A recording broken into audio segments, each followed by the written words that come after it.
Steve, superstar DJ, the epitome of a superstar DJ, international producer, professional cake thrower. When did you start thinking about health? This is going to start in a dark place, but my father passed away in 2008. He died of cancer, and after he died, I just dove headfirst into a lot of cancer books because I just want to understand, like, you know, of course I know cancer, but I didn't really understand like what it does. How do you stop it early? Those kinds of things, just like little things like that. And what I realized is that I knew very little about nutrition. And interestingly enough, you know, backing up, this is 2008, so I was about around 30 years old when he passed. When I was a kid, when I was a teenager to college years, I was vegetarian, and then I became vegan. But I still knew nothing about nutrition. I was doing that for ethical reasons, and so whenever I talked about it, people were like, "Oh, wow, you're like healthy when you were young." I'm like, "I actually really wasn't that healthy as a vegetarian or vegan, because I was the kinds of foods I was taking in was like pretty much just carb loading the whole time." Yeah. After I went in and deep dove on cancer, it just led me down the path of nutrition and health, and all the different kinds of things that really opened up my mind with this new passion to understand like how to hack the body, how to do certain things that you can do to lengthen your longevity, to increase your energy. Because I soon realized that when I think about quality of life, it's your quality of your energy level. Yeah. And if you're always sunken down, if you don't have energy, your day, if you were to like look at a measure of the quality of life of your day, you know it's going to be a lot lower. If you have high energy through your life, through your day, you're going to have higher quality of life. So I started looking at my life as using energy as the barometer of my quality, and so I just, once I found that, then I got really excited to learn more, and you know the best way to learn is to speak to the scientists and thought leaders in the space themselves. And by this time, by like I'd say 4 years deep into it, by like 2012, like 2010 to 2013. That's when, you know, 2008 to 2010, I was on a full mission I was reading all the books. And then 2010, my career also exploded. So I was in this position where actually these scientists and authors and thought leaders would actually give me a time of day. And I'm shameless. I will reach out to everyone. I already do that with my collaborators. So that's how I'm able to do these interesting collabs through my career, musical collabs. So I'm like, why not reach out to some of these people that I'm reading their books and it's changing my life, and almost 100% of them have either met me in person, have like talked with me in detail, and given me their tips and secrets, or not really secrets, but like tips and ways that you know that they want to share. And around this time is when I started the Aoki Foundation, which is my foundation to basically be the mouthpiece of things that interest me. And, you know, longevity is like one of my main things. The brain, like the Aoki Foundation is all about the brain, but the foundation of the foundation, if you will, is really about longevity. How to live like a long, healthy, full of energy life. Yeah. So kind of looking at not just the length of your life, not just your lifespan, but your health span, how the quality of your life and your energy throughout that, right? And it's interesting actually how those things tend to dovetail anyway, isn't it? Yeah. You know, they do sort of come together. How have you actioned these things in your life? Consistency is a big part. You know, with anything you do, you're not going to see results unless you're consistent with them. I also, the other thing that I learned is that I'm not trying to do certain things to get like instant gratification feeling, because a lot of the stuff that's actually a hack you don't feel like it takes time to actually generate a cellular response or some sort of response to all the different supplements you're taking, or to the cold plunges, to the you know, the saunas, whatever it is that I'm adding into my regimen. When I'm home, I'm pretty diligent with my cold plunges, with my saunas, with the food intake. You know, I have like quality air monitors all across my house, making sure that they're like high levels. Just like everything I can control, I do in my house. Now, when I'm on the road, it's a different story. Yeah. It's a little bit harder. So I still like do my supplements. I take about like 50 supplements a day. It's a bit excessive, but I don't mind. I don't care. I could swallow like 25 in one go anyway. So I'm pretty good at doing that. But I think the other thing I learned a lot through this process is metrics is like is got to be the most important thing that you can do. You need to know what your basis is. You know, you need to know where your blood work is. You know, get studies on my brain consistently. I try to do tests on the body so I know clear and accurate information. So that way, you know, you just top up the levels that are a little bit down and decrease levels a little bit too high. Just like anything that you do in your life, you can, like a video game or your car or whatever it is, you always want to have your meter full or not too much. What metrics are important to you beyond the ones that, you know, for the everyday person who perhaps isn't getting regular blood work and things like that done?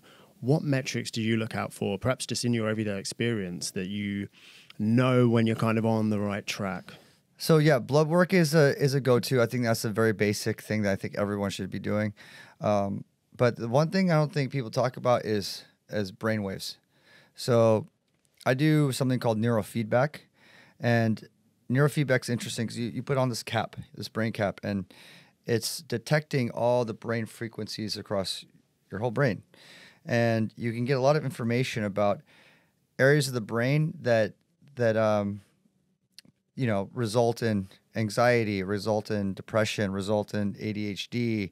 Even like it can even tell if there's a lot of firing going on that lead towards schizophrenia, delusional behaviors, memory issues, a lot of this kind of stuff. So I think I'm obsessed with the brain because I think that's really who I am.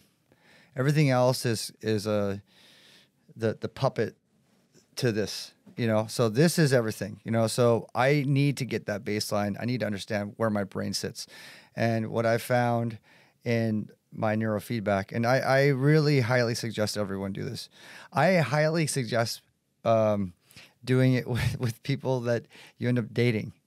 So you get to see what their brain, if they're willing to share their data. Get a peek inside. Yeah, peek inside their brain, because you get to see what you're in for, and they get to see it too. I think it's really important to just like take a look under the hood, and this is the most important engine that exists to me. Of course, the heart is incredibly important. Those are like the two most important in the biodome. But I saw in my brain frequencies that I have issues with memory. I have issues with I was like forgetting the other thing. Hearing. So I have really bad tinnitus. That's like my occupational hazard that I deal with from this loud music blasting, these monitors close to my ears. Even if I'm wearing earplugs, it's still like I'm pumping that music up because I need to feel it. You know, I've always been doing this since I was a kid. I've always been thrashing guitar in front of a huge Marshall half stack, playing drums with no earplugs, with that shrill from, you know, just the cymbals, since I was a child, since I was like 14 to 20. Live shows, screaming on a mic with like no care in the world of how bad my hearing is getting, and then going to live shows into DJing. So over 30 years of damage. My tinnitus is just at an extraordinarily high level. So it shows that in the neurofeedback. And what it can do is it sees the baseline, and then it can focus on those areas of the brain where it shows like a abnormal brainwave frequency. And, you're watching the screen where it's dimming, the light's dimming on and off, and when it dims, it's showing like the frequency patterns not normal. And the more you try to focus on the screen to keep it from dimming, it's slowly trying to pull those frequencies back to a normal pattern. And it takes a long time, and it takes many, many, many sessions to actually see serious development from that. So I like doing that. I do that pretty consistently when I'm home, although it's very difficult because I do tour like 200 something shows a year. Like this year, I'll be doing 260 shows. So I can't just bring this brain cap and have someone monitor my brain for 30 minutes, which is pretty much how long it takes.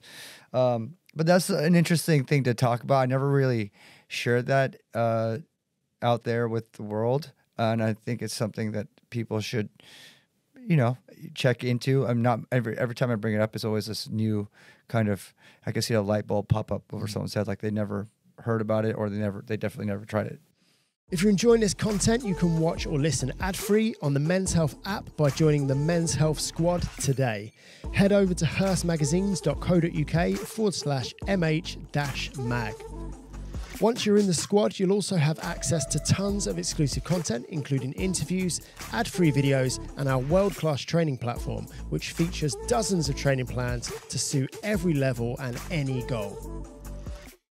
When you're on the road so often, what practices do you kind of have that keep you consistent when you are away from home? Which, it's like 2/3 of the year for you, right? So what are you doing while you're on the road when you're in this environment that's maybe not, traditionally speaking, conducive to sort of healthy habits? What are you doing to stay on track? So when I'm on the road, I think one of the basic things is I just don't partake in nightlife extras. I just don't do it. So, I also don't do extremely long sets. So I understand some people might do it for that, but I just don't do it. So caffeine is one thing I do, but even before a show, I don't even like to like power down anything with caffeine, because the show itself is already like my adrenaline source. Yeah. It's interesting what happens. Like even before a show, let's say we're hitting the road pretty hard. Like I've done 5 countries in 40 hours before. I've played 5 countries in 40 hours, and I've done triple ups. And obviously with the 5 country 40-hour run, you're doing a triple up and a double up. So in those moments, it's interesting how tired I am in between, because of course you can imagine that. But when I'm on stage, I just wake up.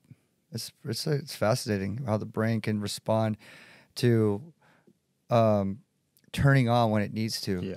And I mean, that's the thing with like the live show. It's like like subconscious, like the crowd just lifts you up.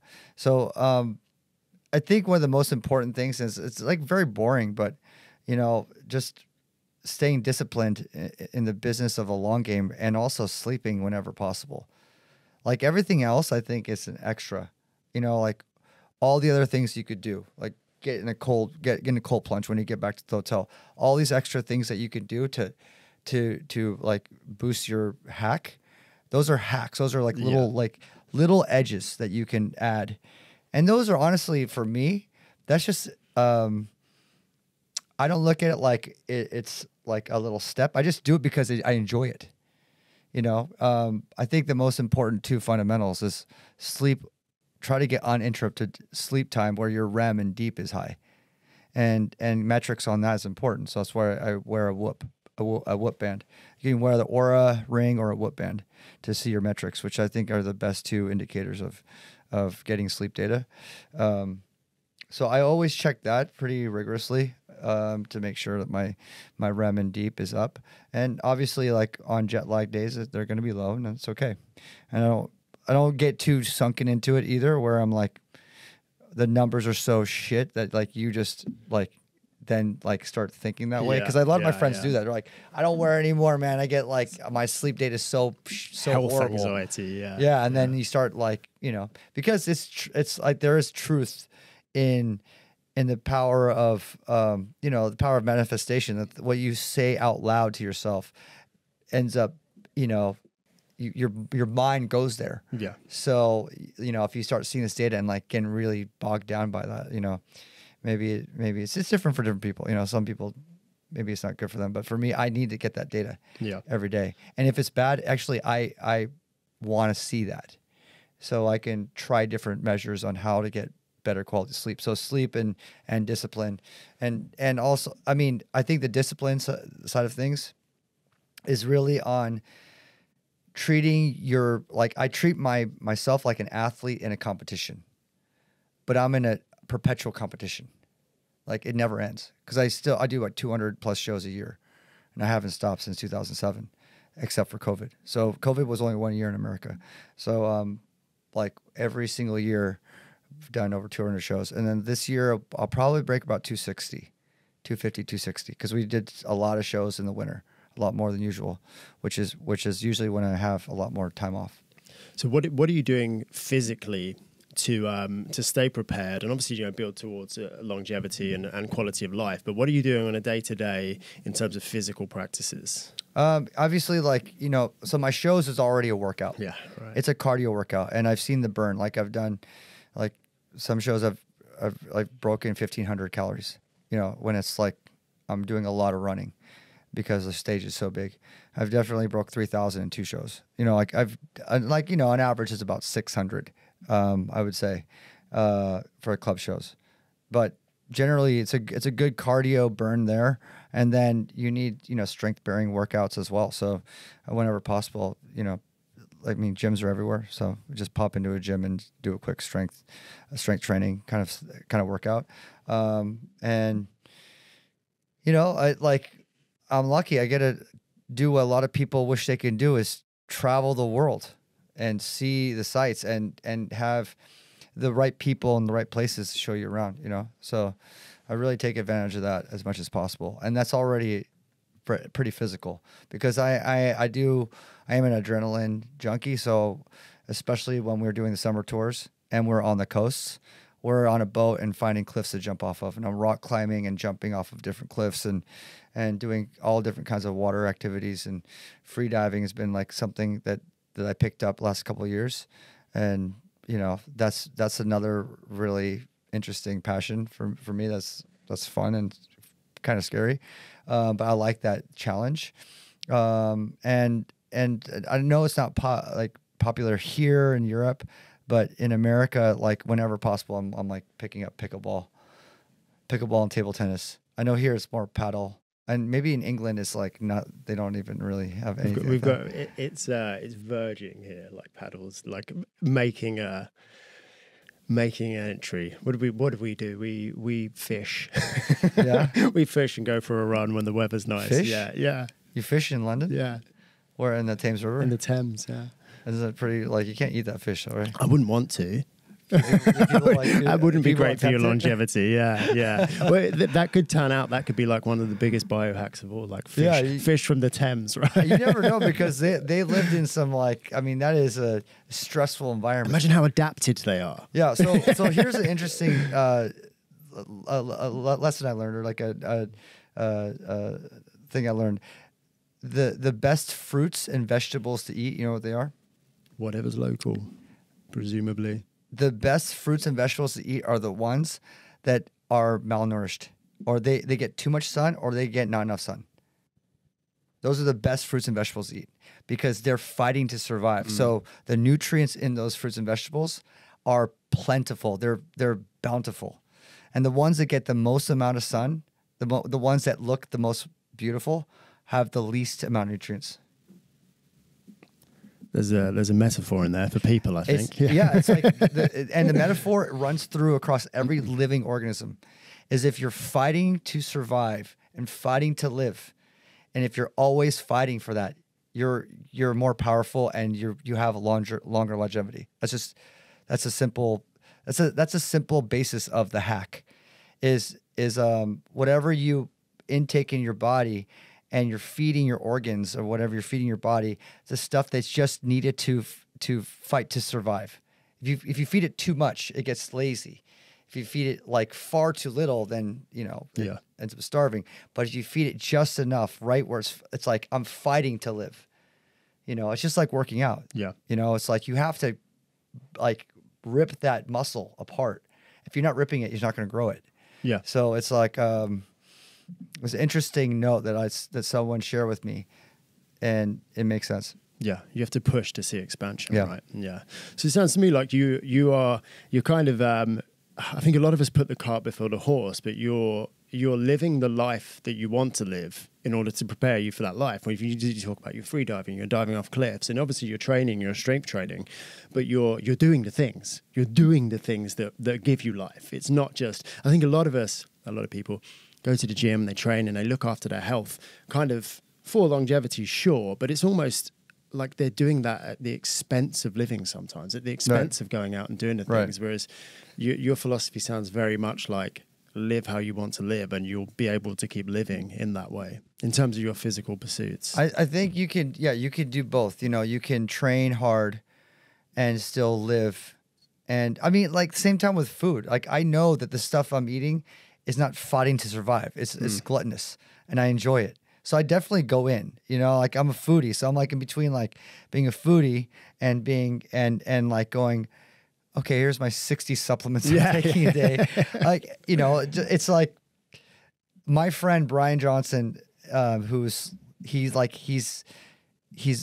treated his body as a guinea pig for 3 years, spent millions of dollars on his body, to understand, you know, what works, what doesn't work. He's like the ultimate human of understanding what you need to do to live forever. Like I'm glad that he's been a friend and he's shared so many of his what he's doing, and he actually shares all of his stuff to the world, which is really cool. You know, every single vitamin, every single thing, he shares it and why he takes it.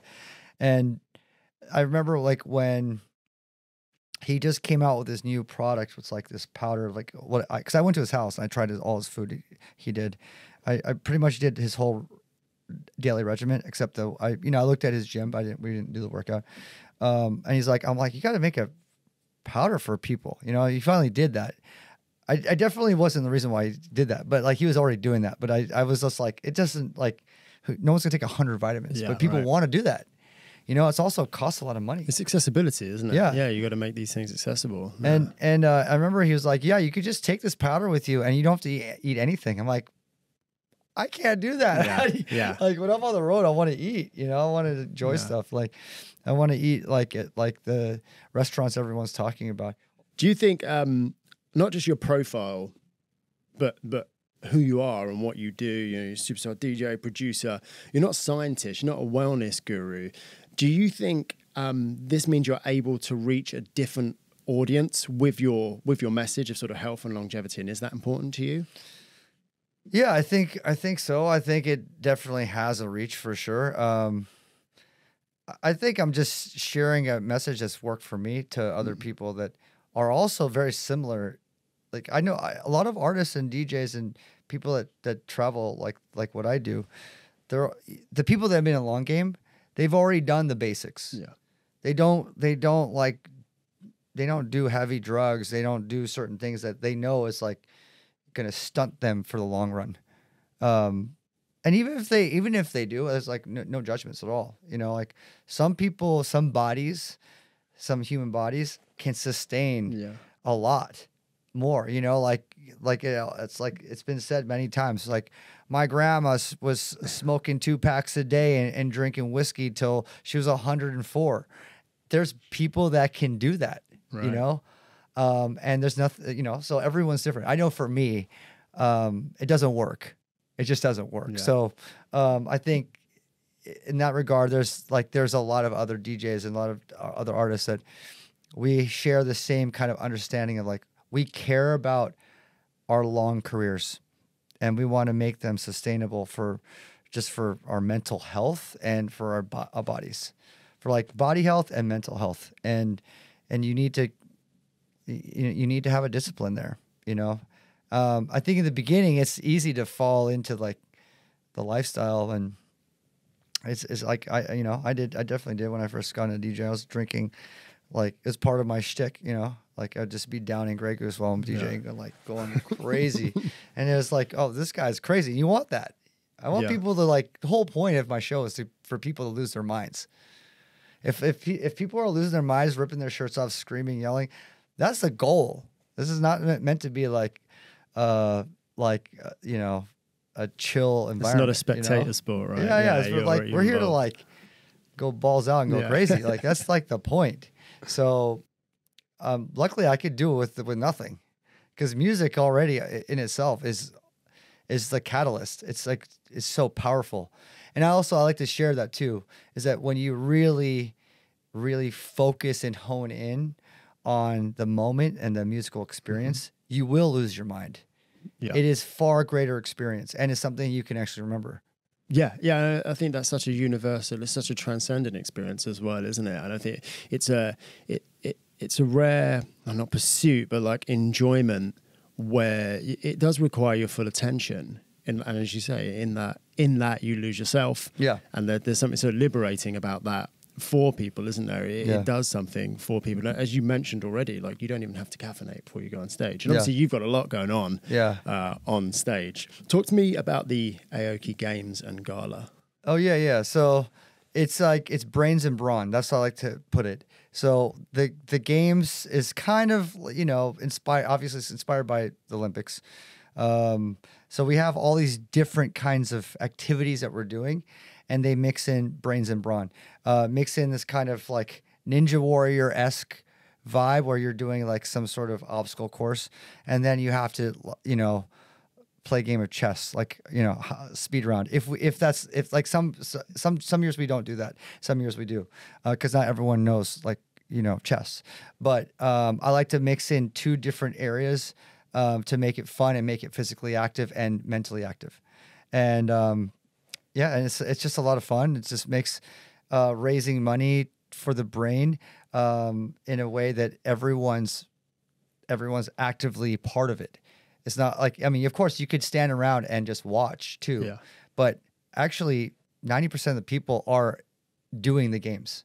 So that I like that. I like the fact that, like, you know, you don't have to, but you end up wanting to, because it's like kind of similar to like you know, people in the front row that get caked in the face. You know, maybe in the beginning a lot of them don't want the cake in the face, and then like by the 8th cake that's flown in the air to someone's face, to their friend's face, they're like, okay, everybody I definitely wants want it this time.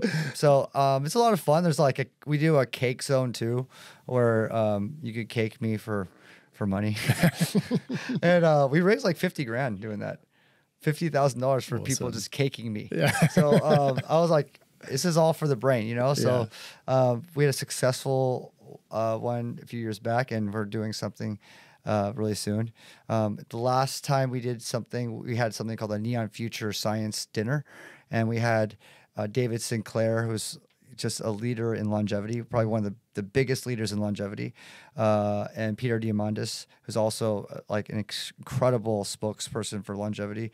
Both come and speak, you know, to this dinner, and we raise, you know, a lot of money there too. So yeah, I like to like kind of mix in education, connecting with the science, the science world, and the world of longevity with what we're doing, and make it fun, make it interactive, and really, you know, really see some really good stuff happening in the space. If you're enjoying this content, you can watch or listen ad-free on the Men's Health app by joining the Men's Health Squad today. Head over to hearstmagazines.co.uk/mh-mag. Once you're in the squad, you'll also have access to tons of exclusive content, including interviews, ad-free videos, and our world-class training platform, which features dozens of training plans to suit every level and any goal. Talk to me about the Aoki Foundation. When you're raising those funds, what does that go towards? What's the work you're doing there? We raised for a plethora of different reasons, but I'd say one of the most important is research. So one of the research that we funded was this, and we're still funding, is this Dr. Ashley Mason from San Francisco. And her area of research was focused on if extreme heat exposure can affect people with depression. And so she picked a study of people that have severe depression, like candidates that had issues of depression that was really affecting their lives, and she would heat their bodies up to fever-like temperature. So in America it's Fahrenheit, so it's like 103 degrees Fahrenheit, which is a fever-like temperature. It's pretty dangerously high temperature. And this is their actual body temperature, not the environment. The core right? body temperature. So you put them into a head-out sauna. So the head's out, because if you heat the body and the brain, you can't heat the brain. Yeah, you can heat the body quite high. So you heat them up. It's a really uncomfortable, I think, position to be in, because you're just so hot, and you constantly ice the brain. And the control studies aren't going up to that high. They're going to like 100 or maybe 101. And the research has shown, and this is still like early days, but the research has shown incredible results that just extreme heat exposure has affected the brain in a positive way. Like some of these the people have 0 bouts of depression for a very, very long period of time without any drugs. So it's shake-up, because it's not really a pharmaceutical thing. Yeah. Big pharma would never support this, because there's no exit there. There's no there's no like tablet you can take or pill you can take from that. And that's the kind of research that I like to really support. I don't mind supporting research that's attached to pharma at all, but I also am more keen into research that are desperately looking for, like anything in areas like this, because I already believe in extreme heat exposure and saunas. I do it consistently, because from what I understand, if you're in a sauna at like 200 degrees Fahrenheit, which is I don't know Celsius, 4 to 6 days a week, so pretty much every day, you're gonna reduce all-cause mortality up to 50%. So it's like incredible what heat does for the body and the brain, and to do actual research showing that is helping people with depression. It's like a game changer, and the research is small. Like her Instagram page is still like small. So like we're there to help get that message out. That's incredibly interesting, because I too am huge into heat exposure, big believer in it, and it's so hard to separate when you see meta studies on extreme heat exposure. You can look and you can see all these incredible downstream effects, but then you have to look and you can say, well, there's a lot of other things going on in the lives of people who can sauna 5 days a week, right? And perhaps those are, there's a correlation. So exactly. To hear that there's evidence showing possibly a causal mechanism, like, take away the fact that we're dealing with someone who is in a position to sauna 5 days a week. And, a lot of these studies come from, the Scandinavian countries, where there's a different level, different quality of life as well. Right, so it muddies the water. So to hear that there's a direct study that, I always feel better when I'm in the sauna 5 days a week. But then I also think, well, if you're also healthier. If I'm in a position to be in a sauna 5 days a week, my life's going well, Yeah, exactly. So to hear that there is research into direct causal mechanism, those are the things that interest me. You've got to have that critical thinking, haven't you, to say, is this the thing, or is this the thing surrounding the thing? So that's incredibly interesting to hear, and such important work. And it's a similar thing we see with exercise, right? We need to see these study groups where we're taking people and actually showing that it's this thing that's the mechanism. There's another doctor, Rhonda Patrick. Mm-hmm. So she connected me to Ashley Mason, and Rhonda Patrick is a really great source for extreme heat exposure. She's the encyclopedia of extreme heat exposure, right? Yeah, so she's been kind of like my guru in many ways in that space. And every time if I need some insights or connections, like, she's been very helpful. But I'd lean on her as much as possible. I definitely would love for people to follow her, check her out, Found My Fitness. Yeah, she's great, Rhonda Patrick. What are some of the things you're doing both at home and away that are fairly accessible, beyond the supplements, beyond the sort of neurofeedback we've talked about, and particularly for your mind and particularly for your quality of life beyond the physical? What are some of the things you're doing on a day-to-day basis? So I'm particularly interested in when you're away, because I think that a lot of people can relate to that. I think, you know, it's nothing too out there, but the basic things is just being out. Like I'm not in my hotel room, you know. I did that for a while, you know, like there's like, you only have so much downtime, so you just need to like chill in the hotel. I don't like that. Yeah. I like to be out. I like to be like getting my vitamin D from the sun. I want to be out as much as possible. And I remember, like, I'm a gamer too, you know, so I remember like last summer I brought my laptop out to game because I got really into League of Legends and I was playing Warzone, and I'm like, okay, I could just do this when, you know, have my few hours off in the day. I didn't even turn it on. Didn't even know, flip it open. Well, not once, because I was rather, you know, you have two choices. Either you do that or if you have the opportunity just to be out, Yeah. you know, and like, I mean, for me, I'm just lucky because I have access to do a lot of different things. So I'm going to just do those things, you know? So I think that's the main thing. I mean, obviously, meditation, everyone can find time for that. That's the one thing I learned too, is it's a lot of these things. It's like, oh, I just don't have time for that. I don't have time to do this. I don't have time for that.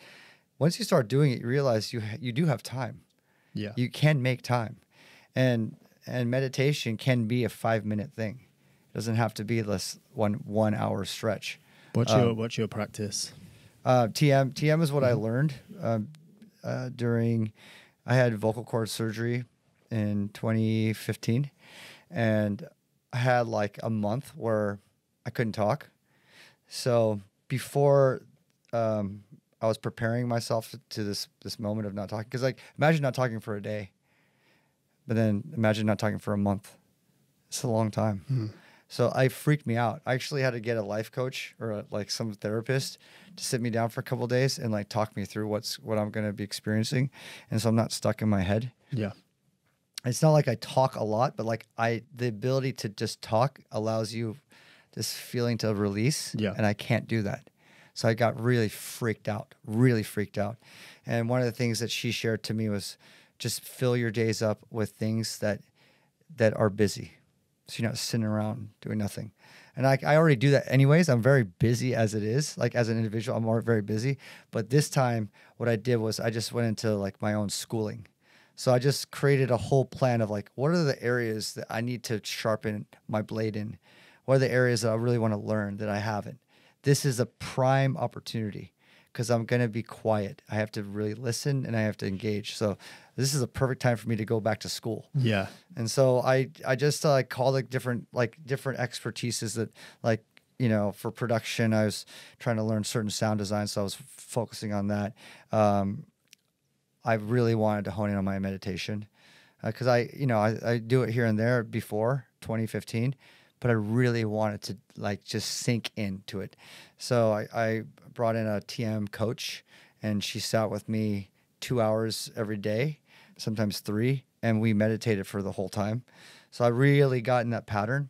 And the other thing I learned, just like with anything, is to create a pattern that's consistent, you have to do it every day for at least 3 weeks. So this is a perfect time for me. I was like, if I do this for 3 weeks, I could just continue doing this. I know this is how the brain works. It's like, if you already know how the brain works, you want to continue a positive, healthy pattern in your life, you just have to do it every day for 3 weeks. Paths are made by walking, right? Yeah. Paths are made by walking. For anyone listening, that's transcendental meditation that you're referring to there, which is mantra meditation. But yeah. So I got really deep into that, and then like it just made it fun. So like wherever I'd be, it would even take my crew out. I'd be like, okay, we're in Ibiza, beautiful morning. We just left the club. Let's go to this cliff, and then like we'd all sit on the cliff. You know, like my photographer, my like whoever, I'm like, everyone, let's like, even if you can't meditate, just sit on a cliff and just let the sun hit your face and close your eyes. And it was a really cool, it's a really cool group dynamic doing that as well. But I always found different like cool locations to do that. And now it's just like anytime I could shut my eyes, I'm like already in that zone. Yeah, just drop straight in. Yeah. Nice. Steve, I've got a round of quickfire questions designed to deliver some instantly actionable wisdom to our listeners. If you could hit a workout with anyone, alive or dead, who would it be? Bruce Lee. Bruce Lee. Oh, yeah. 100% Nice. Bruce Lee, yeah. Nice. What do you think you'd do? Well, I mean, he's the ultimate, he's just the ultimate human. Philosophy, training, everything about him I'm obsessed with. So I'll try to keep up with him, maybe do a quarter of what he can do. But yeah, to me, he's God. Nice. If you could only do one exercise for the rest of your life, what would it be? One exercise the rest of my life. You know, I love pull-ups. Nice. I'm pretty shit at them. I have a goal to do a muscle up, but I can't do a muscle up yet.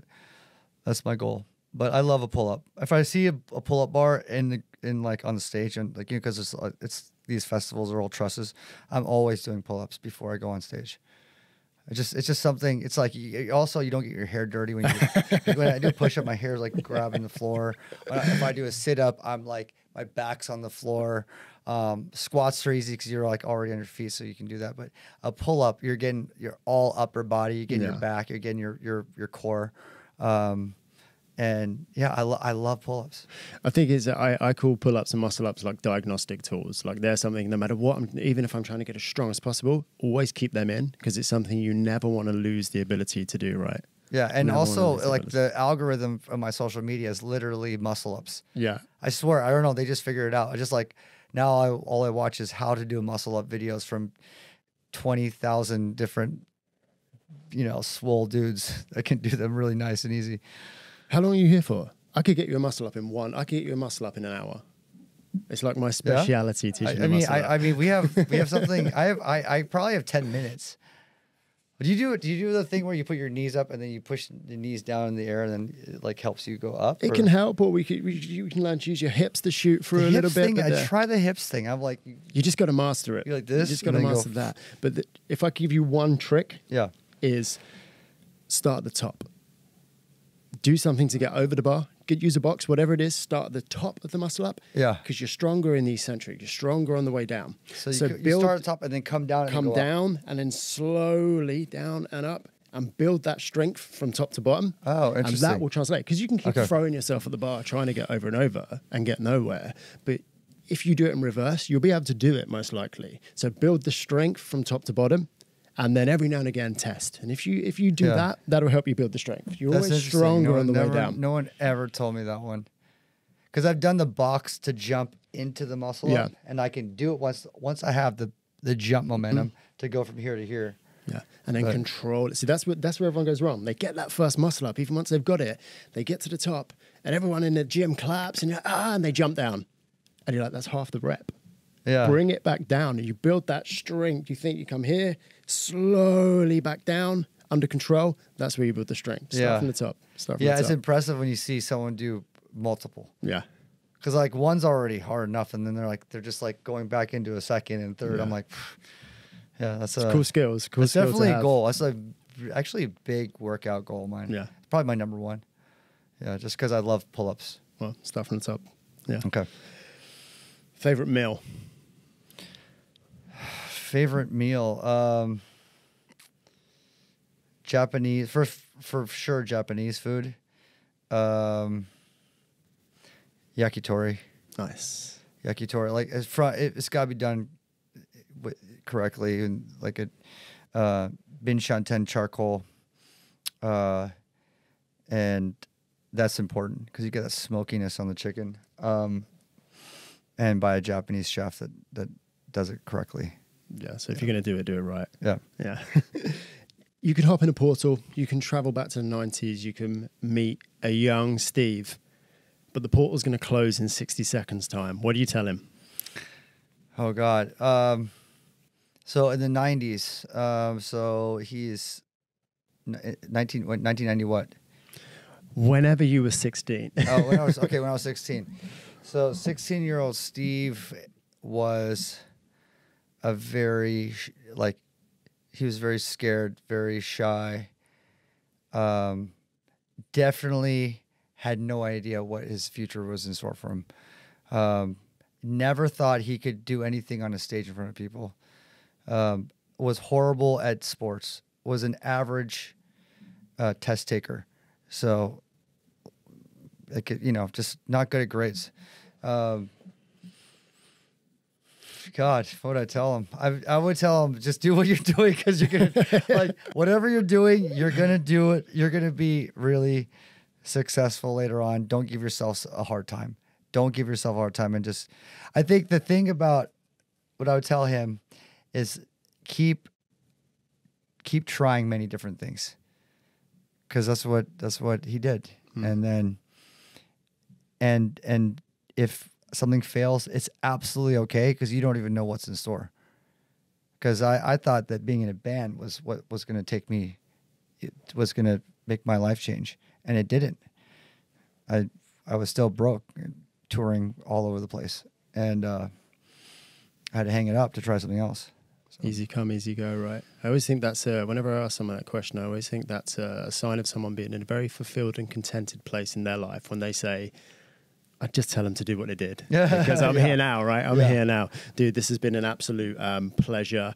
Where can people find out more about you and what you're doing, the Aoki Foundation? Where would you like to send people? Pretty simple. Everything's Aoki Foundation there. So Instagram, the website, I think it's aokifoundation.org. Obviously, I'm like pretty easy to find, so it's just my name. And People know you. Yeah. I think, people know you. Yeah, well, people figure, if you're watching this, you probably know who I am. If you don't, I don't know what to tell you. Yeah, and I think No one's tuning into this for me. my album's out. My album's dropping June 28th, so that's important to me. There we go. June 28th, my 9th album, Paragon, is coming. Paragon. Cheers, dude. Yeah, thank you so much.